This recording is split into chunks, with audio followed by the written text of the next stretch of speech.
আমি কি যুবকটি যে একটু আগে বাই করে গেল? ও কি হলো, ঢোক গিলছিস কেন? শুভঙ্কর, শুভঙ্কর হাজরা।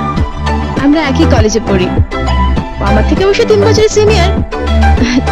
জানো চটকা, ও না পড়াশোনায় খুব ভালো, তবে বাপ ঠাকুরদার নাম জানি না। সবে আলাপ হলো তো। না, ঠিক বুঝে কুষ্টি যেন আমারও দরকার নেই। তা কদিন টিকবে? বলা মুশকিল।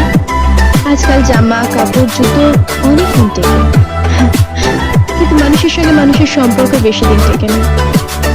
কেন বলো তো চটকা? কারণ জামা কাপড় জুতোর দাম এখন মানুষের চেয়ে বেশি দামি হয়ে গেছে। তাই আজকাল মানুষ সম্পর্ক করে জামা কাপড় জুতো থেকে, মানুষ দেখে না। তাই কোনো সম্পর্ক টিকিয়ে রাখতে গেলে মানুষের বাইরেটা নয়, ভেতরটা দেখতে হবে, মনটা। ওকে?